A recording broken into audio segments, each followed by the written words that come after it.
merem ya. Kenapa? Dokter, dokter. Begini dokter. Kenapa ini? Gimana sih dokter? Kenapa sekarang jadi begini nih dok? Ini baik. Tenang saja Nyonya, jangan khawatir. Gimana Saya sih, Dok? sudah biasa begini. Tenang saja Nyonya. Wika! Dokter, Aduh. Wika, suruh dia turun, dok. Turun ya Suruh dia sayang. turun. Wika mana? Aduh, Dokter, bagaimana Wika, dokter? Wika! Mama jemput Wika nih. Turun ya Wika Turun, sayang. sayang.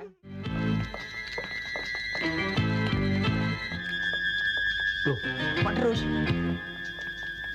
Suster, Dapat lagi. Ya. Aduh, gimana?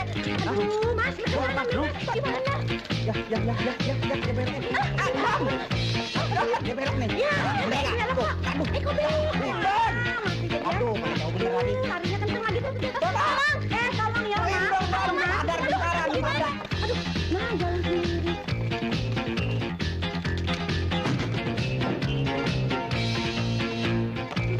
Weh, kamar mati.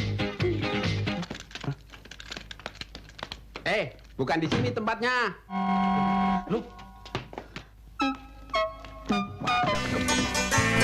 Ngobrol di warung kopi, nyentil sana dan sini.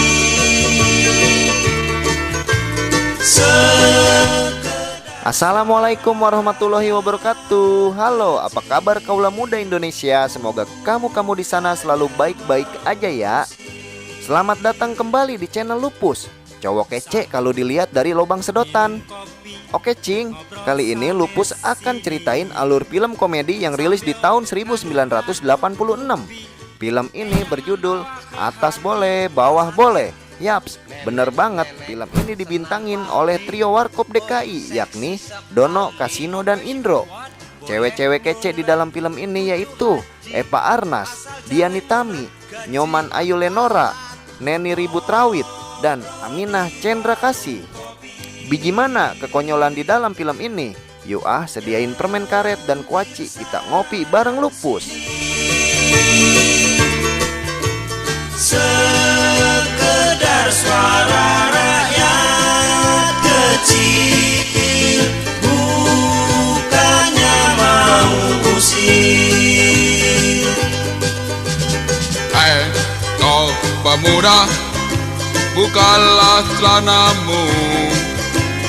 Hai kau pemudi, Bukalah bajumu dikit, bergelut bersama, bahu membahu, membersihkan sampah-sampah. Mula-mulanya film ini ketika 3 orang sahabat yang ceritanya mau berburu ke hutan gak tahu apa yang mau diburu. Awalnya mereka pamer senjata buruan. Indro pakai pistol, Dono pakai senjata laras panjang, sedang Kasino cuma pakai selepetan alias ketapel. Tetapi hasil targetnya udah kayak pakai bom. Di saat ada kelinci, Indro coba untuk membidik tetapi senjatanya tidak berfungsi. Pas disimpan di dalam sarung, itu senjata meledak sendiri, serempet kantong menyannya si Indro. Dono melihat monyet di dahan yang tembak pohonnya ampe meledak. Untung gak rubuh itu pohon. Secara tiba-tiba muncullah bapaknya monyet yang badannya segede gaban. Mereka semua panik. Indro dan Kasino terus menembak tetapi tidak mempan. Giliran Dono yang mau nembak dengan laras panjangnya, ujungnya malah meletot-letoy. Gorila itu membuat Dono harus bertindak cepat dengan main siapa cepat dia beruntung. Dengan pistol yang tinggal 1 peluru, awalnya Dono membidik tetapi kosong, kedua pun kosong. Dan gantian tibanya untuk ibu gorila yang ternyata pistolnya meletus kena rambutnya Dono. Tetapi Dononya pingsan. Gorila itu pun pergi membuat Indro dan Kasino teriak-teriak minta tolong. Datanglah para penduduk yang langsung bawa Dono ke rumahnya Pak Lurah. Akhirnya mereka bertiga nginep di rumahnya Pak Lurah yang punya anak cantik bernama Meti. Pak Lurah pun menjamu anak-anak muda itu dengan makan malam mewah. Apesnya, Dono saat mau ambil lauk dapatnya sambal melulu karena meja makannya meja putar. Karena kesal, Dono pun putar meja dengan kencang, tetapi yang dicaplok adalah lengkuas. Waktu tidur pun telah tiba, tetapi Dono nggak bisa tidur karena jiwa jantannya merontak-rontak. Dengan otak ngeresnya, Dono keluar kamar menuju kamarnya Meti. Di waktu itu, Meti juga keluar karena pengen pipis. Pucuk dicinta, ulam pun tiba. Dono sampai di ranjang itu dan ia langsung rebahan. Yang dikira Dono adalah Meti, ternyata di sampingnya adalah si Mbah. Hal yang sama apa yang dilakukan oleh Meti. Dia pun satroni tempat tidur mereka yang mencari Dono, tetapi Dononya nggak ada. Dono pun akhirnya bisa lolos dari cengkramannya si Mbah. Dengan perlahan dia keluar dan tak tahunya Meti pun hadir di dekatnya. Seperti ada ikatan batin, Meti pun langsung ajak Dono keluar rumah dengan bertanya ke Dono tentang status lajangnya. Mereka pun duduk di sebuah balai samping pohon kelapa. Seperti orang yang kasmaran, Dono udah diajak nikah aja sama si Meti. Dono yang lagi hasrat jantannya meningkat dan menggebu-gebu, setuju-setuju aja ada cewek yang ngajak nikah. Ternyata Meti orangnya camplang, yang membuat kelapa jatuh ketiban kepalanya Dono, dan ia pun tersungkur. Melihat Dono kesakitan, Meti langsung naik di atas Dono seperti naik kuda. Di waktu itu ada 2 orang security yang lagi ngeronda. Mendengar berisik-berisik, pas disamperin, Dono dan Meti lagi main kuda-kudaan. Karena adat di desa itu kalau ketahuan pacaran di atas jam 12 malam harus dinikahkan. Begitupun aturan itu berlaku untuk Dono dan Meti. Esoknya persidangan adat berlangsung untuk pasangan yang ketangkep langsung dinikahkan. Meti pun telah siap dan cantik, sedang Dono belum nongol juga di lokasi, yang membuat Kasino dan Indro geram. Dulu nggak ada dicari-cari aja, sekarang udah di depan mata, itu cewek gratis pula. Si Dono belum nongol, bujuk dah itu bocah. Ternyata Dono masih di rumah dengan banyak pikiran. Hidup nganggur, duit nggak punya, masa kawin sih? Akhirnya Dono mendapat ide untuk pura-pura gila. Di saat petugas datang menjemput, dengan memakai kolor doang, Dono datengin balai desa.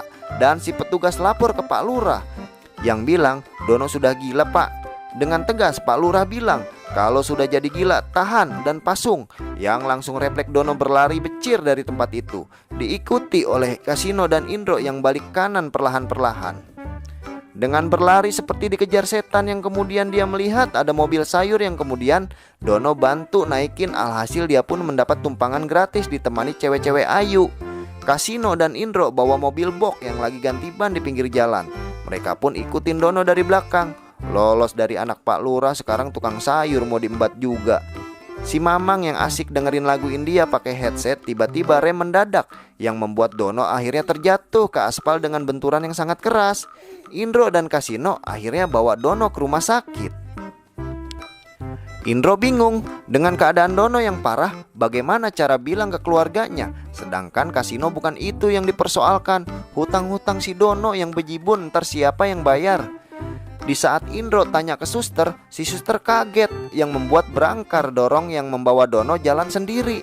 Karena kecepatan berangkar dorong itu sekitar 40 km per jam, jadi mereka semua tidak bisa mengejarnya. Anehnya, itu berangkar belok ke kamar mati dan masuk ke ruangan itu. Tiba-tiba pintu kamar terbuka kembali. Ternyata Dono keluar sambil bilang, bukan di sini tempatnya. Akhirnya Indro dan Kasino terpaksa cari uang untuk biaya rumah sakitnya si Dono. Mereka pun menjadi tukang foto keliling. Kasino akhirnya mendapatkan pasien. Dia pun mengarahkan cocok enggaknya pelanggan bak seperti fotografer profesional. Awalnya si bapak yang punya rumah, yang kemudian si ibu dengan pose seperti model majalah. Setelah selesai, Kasino memberitahukan biaya keseluruhannya, yang ternyata kedua orang itu mau bayar pas gajian aja. Amsyong dah. Indro yang jadi tukang jual barang-barang kosmetik dan kecantikan melancarkan strategi marketingnya yang mumpuni kepada seorang cewek di rumah.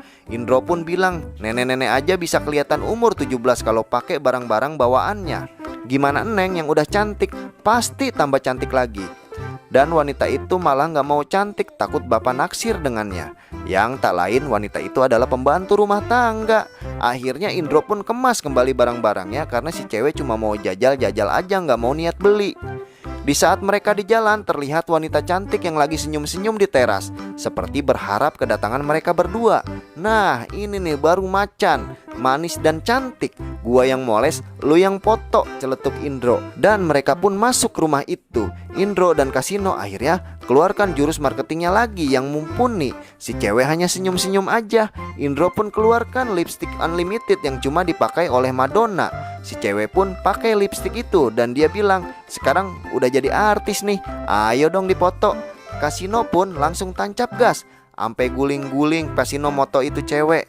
Di saat itu ibunya cewek datang bawa dokter yang suruh anaknya Mike untuk istirahat di dalam rumah. Dan si ibu pertanyakan Indro dan Kasino itu siapa. Yang langsung Indro jelaskan mereka itu adalah siapa. Si ibu pun bilang bahwa Mike sedang sakit gila. Terkagetlah mereka berdua. Yang langsung saja Mike ambil pisau yang dianggap ia spidol, yang mau coret-coret Kasino dan ajak mereka untuk pergi. Dengan ancaman pisau, Kasino dan Indro rela dibawa oleh cewek gila pakai mobil. Si ibu pun khawatir dan dokter akhirnya inisiatif pinjem baja yang lagi ngetem di depan rumah si ibu. Cewek gila itu bawa mobilnya ngebut nggak pakai aturan. Lampu merah pun dia terobos, yang membuat stroller bayi terlepas dari ibunya dan ngegrolong jalan sendiri. Pak dokter tahu kecepatan bajai tidak akan bisa kejar mobil yang dibawa si Mike. Bajai itu pun akhirnya motong jalan dan buat kacau karena apapun diterobos oleh si bajai. Sampai jalan kereta pun dipakai jalan pintas. Ketegangan ini hanya ada di dalam film Warkop jauh sebelum Fast and Furious mengudara. Dan stroller bayi lebih kencang dari mobilnya Mike, membuat Kasino dan Indro tegang. Tetapi ada seseorang bapak yang sekilas seperti tidak melihat menolong bayi itu dan menggendongnya. Si ibu yang sedari tadi berlari akhirnya mendapatkan anaknya kembali. Dia pun kasih bapak itu sejumlah uang. Kembali lagi dengan bajai yang coba potong jalan lewati sungai dan bajai itu pun terbang. Ternyata dokter pasien gila lebih gila dari pasiennya. Bajai itu pun dijamping oleh si dokter, sehingga bajai jalannya pun mengapung. Pengejaran pun akhirnya selesai karena mobil yang ditumpangi oleh Mike, Kasino dan Indro nabrak pohon dan para penumpangnya nyangkut di atas pohon. Kita melihat perkembangan Dono di rumah sakit yang lagi ribut aja nggak mau disuntik. Dono pun akhirnya pura-pura pingsan, yang membuat para suster males dan serahkan Dono ke suster Susi yang cantik. Dengan rayuan dan godaan yang lincah, suster Susi akhirnya bisa suntik Dono yang telah jinak.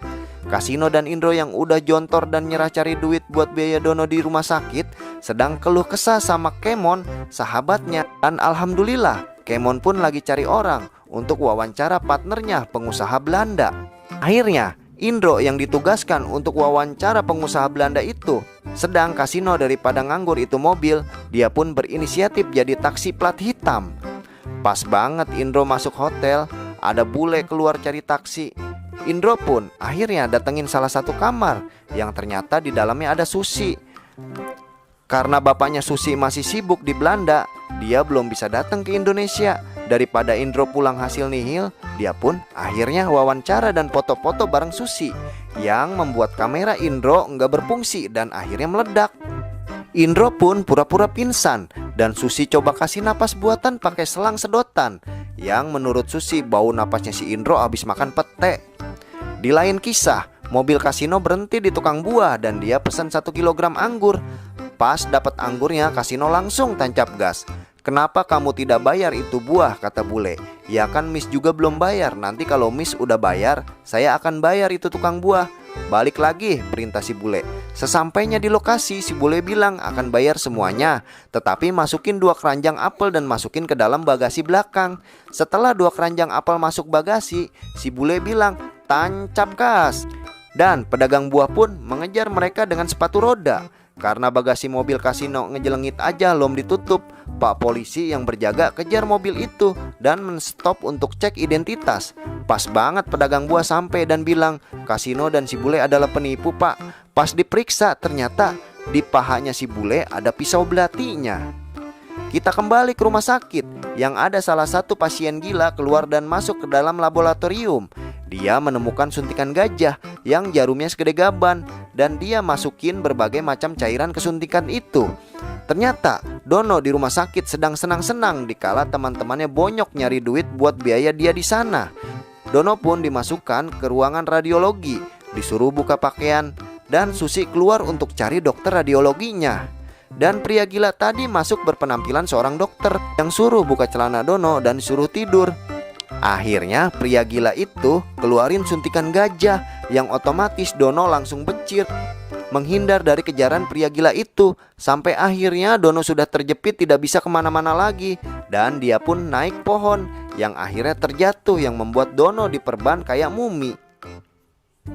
Kasino dan Indro jenguk Dono yang capek dan lelah. Lihat Dono sembuh kagak, malah sekarang dibuntel-buntel kayak ikan pepes.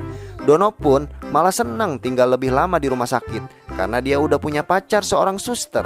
Kasino meradang, dia setengah mati cari duit, malah Dono pacaran di rumah sakit. Di malam hari Dono keluar kamar seperti zombie hidup. Dia membuat takut pasien-pasien yang lain. Ternyata Dono cuma pengen pinjem uang 5.000 untuk pulang.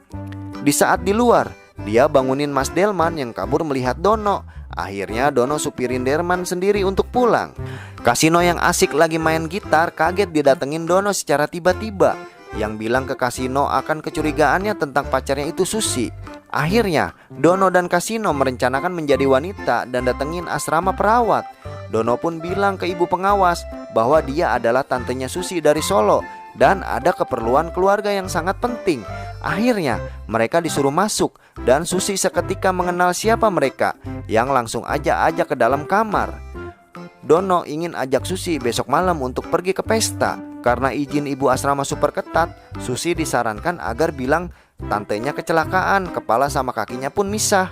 Tiba-tiba ibu asrama masuk dan suruh mereka semua untuk pergi. Di saat Indro sedang memandang foto-foto Susi, Kasino datang dan rebut foto itu. Ini nih yang membuat persahabatan kita berantakan. Cewek yang dipoto itu adalah cewek yang ditaksir Dono juga.